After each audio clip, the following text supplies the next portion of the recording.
नमस्कार। दिन भर की बड़ी खबरों के विश्लेषण के कार्यक्रम सुनिए सच में आपका स्वागत है। मैं हूं मुकेश कुमार। तो दोस्तों, शुरू करते हैं आज का सुनिए सच। आज की खास खबरों पर नजर डालते हुए, पहले चरण में महागठबंधन भारी, एनडीए को हो सकता है नुकसान। बौखलाए हुए हैं नीतीश बाबू, बयानों में बार बार दिख रही है खींच। बल्लभगढ़ में छात्रा की हत्या से बवाल, सांप्रदायिक रंग देने की कोशिश। भारत अमेरिका में समझौता, पोम्पियो बोले खतरों से एक साथ निपटेंगे। फ्रांस के खिलाफ एकजुट हो रहे इस्लामी देश, बड़ी बहिष्कार की मांग। खास खबरों पर नजर डालने के बाद अब वक्त है बड़ी खबरों के विश्लेषण का। लेकिन उसके पहले आपसे एक गुजारिश ये है कि अगर हमें एक ऐसा मीडिया चाहिए जो स्वतंत्र हो, जो निष्पक्ष हो, जो जनता की आवाज बने, ना कि सत्ता का भोंपू, तो हमें स्वतंत्र पत्रकारिता का साथ देना चाहिए, उसकी ताकत बनना चाहिए। सत्य हिंदी की सदस्यता योजना इसी दिशा में एक बड़ा कदम है। इसमें आर्थिक योगदान देकर आप स्वतंत्र पत्रकारिता को मजबूती प्रदान कर सकते हैं। इसके लिए इस वीडियो के साथ दिए गए डिस्क्रिप्शन में जाइए, उसमें एक लिंक है, उसको क्लिक कीजिए। क्लिक करने पर आपके सामने सदस्यता योजना का पूरा ब्यौरा आ जाएगा और आप अपने लिए मनचाही सदस्यता चुन सकेंगे। हमें उम्मीद है कि पत्रकारों द्वारा संचालित सत्यहिंदी.com को आपका ये सहयोग, ये प्रोत्साहन जरूर मिलेगा। तो आइए अब सिलसिला शुरू करते हैं आज की बड़ी खबरों के विश्लेषण का। सबसे पहले आज की सबसे बड़ी, सबसे अहम खबर लेते हैं। बिहार विधानसभा चुनाव के पहले चरण में 71 सीटों पर एनडीए और महागठबंधन के बीच सीधा मुकाबला शुरू हो रहा है। कल मतदान सुबह 7 बजे शुरू होगा और शाम 6 बजे तक चलेगा। पहले चरण के मतदान में पलड़ा महागठबंधन का भारी है और चुनाव नतीजों में दोनों गठबंधन में कम से कम 10 सीटों का फासला रह सकता है। जेडीयू ने 2015 में महागठबंधन में रहकर चुनाव लड़ा था। तब उसने इस बार के पहले चरण की 71 सीटों में 29 पर उम्मीदवार उतारे थे और 18 सीटों पर उसकी जीत हुई थी और उसका स्ट्राइक रेट था 62%। आरजेडी के मुकाबले ये स्ट्राइक रेट बहुत कम था। आरजेडी ने 29 सीटों में से 27 सीटें हासिल की थी और उसका स्ट्राइक रेट 93% था। कांग्रेस ने महागठबंधन में रहते हुए पहले चरण की 13 में से 9 सीटों पर दर्ज किया था और उसका स्ट्राइक रेट 69% था। गौर कीजिए कि पहले चरण की इन सीटों पर कांग्रेस का स्ट्राइक रेट भी जेडीयू से ज्यादा था। वहीं बीजेपी को 40 में से 13 सीटें मिली थी और उसका स्ट्राइक रेट सबसे कम यानी 32% था। अगर जेडीयू अपना महागठबंधन वाला स्ट्राइक रेट बरकरार रखता है तो उसे ताजा चुनाव में पहले चरण की 35 में से 22 सीटें मिलनी चाहिए। लेकिन उसके स्ट्राइक रेट बढ़ने की उम्मीद कतई नहीं की जा सकती, बल्कि ये 25 से 50% तक गिर सकता है और वो 9 या 10 सीटों के तक पहुंच सकता है। महागठबंधन में कांग्रेस कमजोर कड़ी मानी जा रही है और उन सीटों पर एनडीए को सहूलियत है जहां कांग्रेस चुनाव मैदान में है। पहले चरण में कांग्रेस 21 सीटों पर चुनाव लड़ रही है और बीता स्ट्राइक रेट अगर बरकरार रखे वो तो उसे 14 या 15 सीटें मिल सकती हैं। कांग्रेस के हक में भी कुछ बातें जाती हैं जो इस तरह से हैं। ज्यादातर सीटों पर मुकाबले में बीजेपी न होकर जेडीयू है, जिसके खिलाफ वोटरों में और खासकर युवाओं में जबरदस्त नाराजगी है। कांग्रेस की लड़ाई जेडीयू से 11 सीटों पर है और बीजेपी से 7 सीटों पर। तो यहां पर कांग्रेस को थोड़ा एडवांटेज मिल सकता है।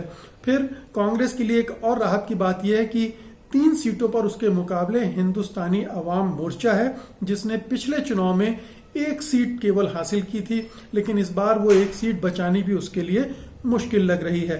तो कांग्रेस कमजोर होते हुए भी एक चुनौती देने की स्थिति में है, क्योंकि कुछ समीकरण इस तरह के बन गए हैं और वो अपना प्रदर्शन अगर पिछली बार की तरह दोहरा न सकी तो भी में उसका प्रदर्शन ठीक ठाक रह सकता है।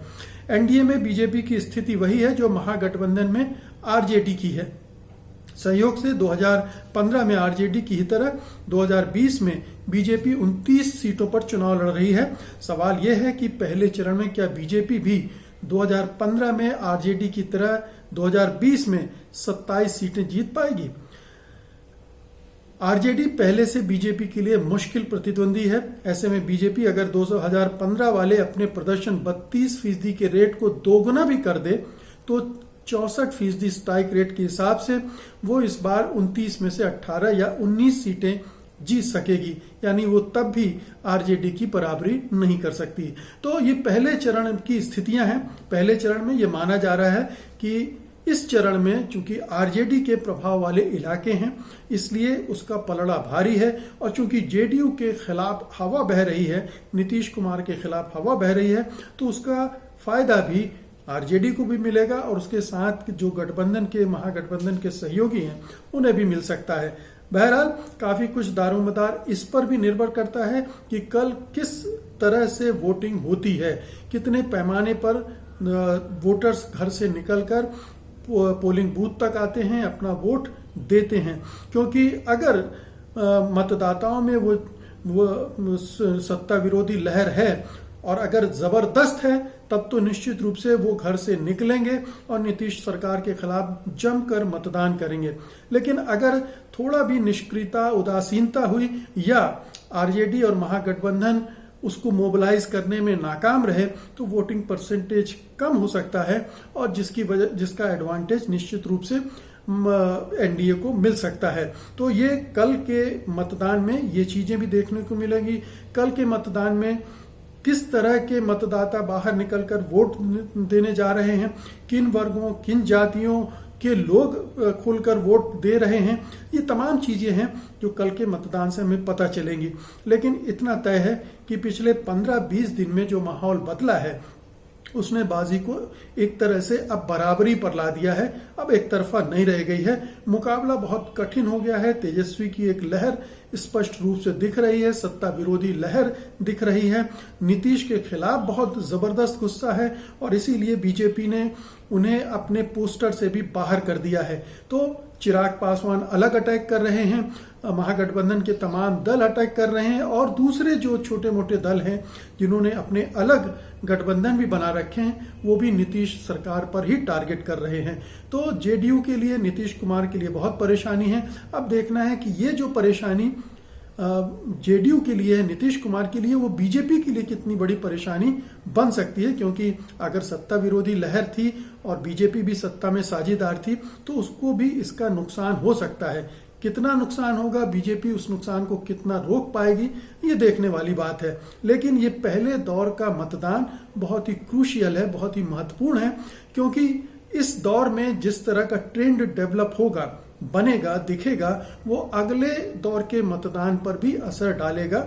और वो अगर इसमें तेजस्वी लहर दिख रही है और वो आगे तक गई तो निश्चित रूप से चुनाव परिणाम बिल्कुल एनडीए की उम्मीदों के खिलाफ जा सकते हैं। इसलिए बहुत ही करीब से इस पर नजर रखिएगा और देखिएगा कि वोटिंग किस तरह से हो रही है।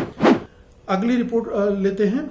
शालीन और परिपक्व नेता की छवि रखने वाले नीतीश कुमार अचानक से बौखलाए हुए नजर आने लगे हैं। वो सभाओं में गुस्सा करते हुए देखे जाते हैं। आम जनता के सामने ये तक कहते हुए सुने गए हैं कि अगर वोट नहीं देना है तो मत देना। इसी क्रम में अब उन्होंने लालू परिवार पर व्यक्तिगत हमले करना शुरू कर दिया है। बिहार के वैशाली में जंदहा में चुनावी सभा को संबोधित करते हुए नीतीश कुमार ने बिना नाम लिए लालू राबड़ी समेत उनके परिवार पर व्यक्तिगत निजी हमले किए। सीएम नीतीश कुमार ने कहा कि जो लोग 8-10 बच्चे बच्चियां पैदा करते रहते हैं उनका आदर्श क्या है, इसे आम लोगों को समझना होगा। नीतीश कुमार यही नहीं रुके, सीएम ने अजीबोगरीब बयान देते हुए ये भी कहा कि बेटियों पर भरोसा ही नहीं था, यही कारण है कि कई बेटियां हुई तब बेटा हुआ। जिसके बाद तेजस्वी यादव ने उनके बयान का जवाब शालीनता से देते हुए कहा कि कहीं न कहीं नीतीश कुमार अपने बयान से प्रधानमंत्री मोदी पर निशाना साध रहे हैं, क्योंकि मोदी जी के भी 6 भाई बहन हैं। आरजेडी नेता तेजस्वी यादव ने नीतीश कुमार पर पलटवार करते हुए मंगलवार को कहा है कि नीतीश कुमार के इस बयान से महिलाओं और मेरी मां की भावनाओं को ठेस पहुंची है। तेजस्वी ने इसके पहले भी जो नीतीश कुमार ने तीखे बयान की हमले किए थे उनका ही बड़ा शालीनता से जवाब दिया था। तो देखिए मामला बिल्कुल उल्टा हो गया। जो छवि नीतीश कुमार की थी वो उसके उलट व्यवहार कर रहे हैं, और जो तेजस्वी यादव या आरजेडी की नेताओं के बारे में प्रचारित किया गया है उसके विपरीत तेजस्वी बहुत ही शालीन विनम्र दिख रहे हैं और इस तरह के अटैक को नाकाम कर रहे हैं अपनी विनम्रता से। उन्होंने पिछले बार जब बयान दिया था नीतीश कुमार ने, जाओ अपने बाप से पूछो, तो वो जो जिस अंदाज में कहा था उसे भी उन्होंने कहा था कि मैं नीतीश कुमार जी के इन बोलों को आशीर्वचन की तरह ले रहा हूं। ये इस तरह के बयान न केवल तेजस्वी के बारे में नीतीश कुमार ने दिए बल्कि चिराग पासवान के बारे में भी दिया है। जैसे उन्होंने कहा कि चिराग पासवान तो जमूरा है।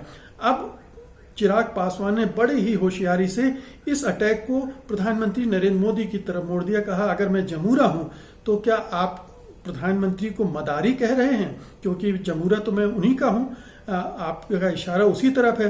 तो इस तरह से यही तेजस्वी ने भी किया, प्रधानमंत्री की तरफ मोड़ दिया। तो अब नीतीश कुमार एक तरफ तो अपनी छल्लाहट में, खींच में इस तरह के बयान दे रहे हैं और अपनी बयानों की वजह से अपनी छवि भी बिगाड़ रहे हैं, अपनी छल्लाहट भी दिखा रहे हैं, अपनी हताशा भी जग जाहिर कर रहे हैं और गठबंधन के अंदर भी यानी एनडीए के अंदर भी एक बदमजगी पैदा कर रहे हैं। तो ये एनडीए के लिए बहुत नुकसानदेह साबित हो सकता है, ये समझने की बात है। और ये संकेत है दरअसल कि नीतीश कुमार लगता है एक तरह से धीरे धीरे अपनी हार स्वीकार करते जा रहे हैं, अपना पराभव स्वीकार करते जा रहे हैं। उन्हें लगता जा रहा है कि अब वो बिहार की राजनीति से बाहर किए जा रहे हैं धीरे धीरे, न केवल तेजस्वी यादव या चिराग पासवान की वजह भर बल्कि बीजेपी भी उनको अब कूड़ेदान में फेंकने की तैयारी कर रही है, क्योंकि वो उनको डिफेंड नहीं कर रही, उनका बचाव नहीं कर रही है, उनके साथ उस तरह से नहीं खड़ी है। तो ये नीतीश कुमार के लिए बहुत दुर्दिन सामने आते दिख रहे हैं और उसी की झल्लाहट उनके बयानों में साफ तौर पर नजर आ रही है। अगली खबर लेते हैं। फरीदाबाद के बल्लभगढ़ में सरेआम लड़की की हत्या का मामला तूल पकड़ता जा रहा है। मृतक निकिता के भाई का कहना है कि ये लव जिहाद का मामला है, हमने अधिकारियों के सामने अपनी मांगे रख दी हैं। वहीं मां का कहना है कि मेरी बेटी की तरह ही दोषियों का भी एनकाउंटर किया जाए, जब तक एनकाउंटर नहीं किया जाता तब तक मैं अपनी बेटी का अंतिम संस्कार नहीं करूंगी। दरअसल हरियाणा के बल्लभगढ़ में सरेराह गोली मारकर एक लड़की की हत्या कर दी गई। सोमवार को वो कॉलेज से पेपर देकर बाहर निकली थी। रास्ते में आरोपी ने पहले तो उसे अगवा करने का प्रयास किया, छात्रा ने इस पर विरोध किया तो उसे मौत के घाट उतारकर आरोपी गाड़ी से फरार हो गया। हालांकि 20 घंटे बाद मंगलवार को इस मामले में दोनों अपराधी आरोपियों को पकड़ लिया गया है। एक की शिनाख्त तौसीफ के रूप में हुई है। इसी बीच पीड़ित परिवार न्याय के लिए धरने पर बैठ गया है, जगह जगह प्रदर्शन हो रहे हैं। हालांकि इससे हरियाणा की कानून व्यवस्था पर भी सवाल उठ रहे हैं कि कैसे सरेआम बदमाश गोली मारकर फरार हो जाते हैं। तो इस पूरे मामले को कई एंगल से देखने की जरूरत है। एक तो एंगल ये है कि एक मामला हुआ जिसमें एक हत्या हुई है, लड़की की निर्मम और नृशंस हत्या हुई है, उसकी तो निंदा भर्त्सना करनी ही चाहिए और दोषियों को पकड़कर कार्रवाई की जानी चाहिए। लेकिन इस पूरे मामले को एक सांप्रदायिक रंग देने की कोशिश भी की जा रही है। इसे जैसे भाई ने उसे लव जिहाद से जोड़ दिया है, तो जाहिर है कि ये लव जिहाद हिंदुत्ववादी जो ताकतें हैं उनके लिए एक मसाला है और इसके जरिए वो एक तरह का अभियान छेड़ सकते हैं जो कि घनघोर सांप्रदायिक हो सकता है, दोनों समुदायों को आमने सामने ला सकता है। तो लव जिहाद का मामला बना देना किसी भी इस तरह के प्रेम प्रसंग को, कहीं हिंदू लड़की हो सकती है, कहीं हिंदू लड़का हो सकता है, इस तरह के मामले लगातार सामने आ रहे हैं। लेकिन लव जिहाद का मसला जब हिंदू लड़की होती है तभी माना जाता है। और ये जो पूरे प्रदर्शन इस पूरे इलाके में शुरू हो गए हैं बल्लभगढ़ की इस घटना को लेकर, फरीदाबाद और दूसरी जगह हरियाणा में, उनके पीछे भी यही इसी तरह की ताकतें हैं जो कि धार्मिक आधार पर ध्रुवीकरण के लिए इस तरह के मुद्दों का इस्तेमाल करती हैं। तो इसमें जो राजनीति शामिल हो रही है उस पर हमारा ध्यान होना चाहिए और राजनीति के जरिए जो समाज में और वैमनस्य घोला जा रहा है, जहर घोला जा रहा है, उससे सावधान रहने की जरूरत है। दूसरी बात, उसकी मां का ये कहना कि एनकाउंटर होना चाहिए, और बल्कि उन्होंने कहा कि यूपी में जब एनकाउंटर हो सकते हैं तो यहाँ क्यों नहीं हो सकता है। तो ये एनकाउंटर वाला जो सोच है ये बहुत ही समाज विरोधी, कानून विरोधी सोच है। उनकी माँ निश्चित रूप से गुस्से में है, परेशान हैं, दुखी हैं और आवेश में इस तरह की बयानबाजी होती है, लेकिन हमें संयम के साथ सोचना चाहिए। ये एनकाउंटर की संस्कृति किसी भी लोकतंत्र का हिस्सा नहीं हो सकती है। आपने अपराधी पकड़ लिए गए हैं, अपराधियों को कानून के रास्ते, जो भी कानून में जो भी सजा तय करता है, तय हो सकती है कानून की धाराओं के तहत, वो उसको दी जानी चाहिए और इस मामले में किसी भी स्तर पर कोई मुरव्वत नहीं दिखाई जानी चाहिए। ये एक चीज और ध्यान देने की है कि ये घटना पहली बार नहीं हुई है इस परिवार के साथ। 2018 में भी इन दोनों के बीच में, लड़की और लड़के के बीच में किसी तरह का कोई संबंध था, जिसकी वजह से दोनों परिवारों के बीच झगड़े भी हुए थे और उस बार भी मामला पुलिस तक गया था। पुलिस में के बाद में इस परिवार ने अपनी कंप्लेन वापस ले ली थी। तो ये भी देखने की बात है कि ये मामला अचानक नहीं सामने आया, ये 2-3 साल से चल रहा है और इस मामले में उनके घर वालों ने भी लापरवाही बरती या कोई ऐसी चीज थी जो अभी हमारे सामने खुलकर सामने नहीं आई है कि वजह क्या थी, असल वजह क्या थी। दोनों बच्चों के प्रेम संबंध थे या ये एक तरफा प्रेम का मामला था या कानून व्यवस्था का मामला था। अगर ये धर्मांतरण का मामला था, लव जिहाद का मामला था, तो इसके बारे में इतना सब होने के बावजूद पुलिस ने कार्रवाई क्यों नहीं की, उसके घर वालों ने कार्रवाई करने से क्यों पीछे हट गए। ये तमाम सवाल हैं जो हमें इन पर गौर करना चाहिए। आवेश में आकर हमें भी उन कट्टरपंथी ताकतों की तरह अपने सोच को आगे नहीं बढ़ाना चाहिए और ना ही उस तरह से सोचना चाहिए जिससे समाज में वैमनस्यता फैलती है, आपसी दुराव बढ़ता है और बाद में वो हिंसा में तब्दील होती। अगली खबर लेते हैं। भारत और अमेरिका के बीच ऐतिहासिक basic exchange and cooperation agreement BECA बेका समझौते पर दस्तखत हो गए हैं। मंगलवार को दोनों देशों के बीच 2+2 वार्ता हुई, जिसमें दोनों देशों के रक्षा और विदेश मंत्री मिले। बैठक में दोनों देशों के बीच बेका समझौते पर हस्ताक्षर हुए, साथ ही परमाणु सहयोग को लेकर बात आगे बढ़ी। भारत अमेरिका 2+2 वार्ता के बाद संयुक्त प्रेस कॉन्फ्रेंस में अमेरिकी विदेश मंत्री माइक पोम्पियो ने चीन की कम्युनिस्ट पार्टी को लोकतंत्र और पारदर्शिता का दुश्मन करार दिया। उन्होंने कहा कि भारत और अमेरिका ने न सिर्फ चाइनीज कम्युनिस्ट पार्टी की तरफ से पैदा किए जा रहे खतरों बल्कि सभी तरह के खतरों के खिलाफ आपसी सहयोग को मजबूत करने के लिए कदम उठा रहे हैं। इतना ही नहीं, उन्होंने गलवान घाटी में शहीद हुए 20 भारतीय सैन्य जवानों का जिक्र भी करते हुए कहा कि अमेरिका भारत के लोगों के साथ खड़ा है। चीन ने इस पर तीखी प्रतिक्रिया जताई और कहा है कि अमेरिका को पेचिंग और क्षेत्रीय देशों के बीच विवाद पैदा करना बंद करना चाहिए। तो आप देखिए कि जो पूरे विश्व के स्तर पर राजनीति हो रही है, सामरिक रणनीतियां बन रही हैं, उन पर गौर करना पड़ेगा। ये जो समझौता हुआ है ये ऐसे वक्त हुआ, एक तो इस समय इस तरह के समझौते हमारी सरकार को करना नहीं चाहिए था, इस तरह की बातचीत भी नहीं करनी चाहिए थी, क्योंकि ट्रंप सरकार के 6 दिन बाद अभी वोटिंग होने वाली है 3 नवंबर को और पूरी संभावना है कि डोनाल्ड ट्रंप की सरकार चली जाएगी। वो इस मौके का इस्तेमाल अपने चुनाव प्रचार के लिए करना चाहते हैं। वो प्रचार करेंगे कि भारत के साथ हमने समझौता किया है चीन के खिलाफ, और चीन के खिलाफ जो मोर्चेबंदी करके ट्रंप अपना चुनावी गणित ठीक करना चाहते हैं, उसमें इसकी मदद करना भारत के लिए, भारतीय प्रधानमंत्री के लिए, भारत सरकार के लिए उचित नहीं कहा जा सकता था। इस तरह की बातचीत को रोका जाना चाहिए था। ये बाद में भी हो सकती थी, इतनी आपातकाल नहीं था, इतनी इमरजेंसी नहीं थी, अर्जेंसी नहीं थी। लेकिन ये हम देख रहे हैं कि नरेंद्र मोदी और डोनाल्ड ट्रंप दोनों एक दूसरे के चुनाव प्रचार में मदद करने के लिए हमेशा उत्सुक रहते हैं और यही उसकी वजह रही। दूसरी बात यह है कि अमेरिका के हित दूसरे तरह के हैं और भारत के हित दूसरे तरह हैं। अमेरिका दूर बैठा हुआ है, भारत चीन से लगा हुआ बैठा है, तो भारत को बहुत फूंक फूंक कर एक कदम अपना आगे बढ़ाना पड़ेगा। वो सीधे जाकर अमेरिका से गले नहीं मिल सकता, अमेरिका की गोद में नहीं बैठ सकता है और अमेरिका के कहे पर चल नहीं सकता है। हम अपनी स्वतंत्रता संप्रभुता को बचाए रखते हुए जो हमारी स्वतंत्र देश की छवि है उसको बनाए रखते हुए और बगैर चीन को और उकसाते हुए हमें अपनी स्थितियों को मजबूत करना है। ये समझौता कितना इसमें कारगर होगा, कितना मददगार होगा, अभी आने वाले समय में दिखेगा, जब वाशिंगटन में नई सरकार का गठन हो जाएगा, नए राष्ट्रपति सत्ता संभाल लेंगे, उसके बाद इसमें आगे बातचीत बढ़ेगी। लेकिन इस मौके पर इस तरह की चीजें करना ये कतई एक अच्छी कूटनीति का परिचय नहीं दिया है भारत सरकार ने। ये अवॉइड करना चाहिए था इस तरह की चीजों को।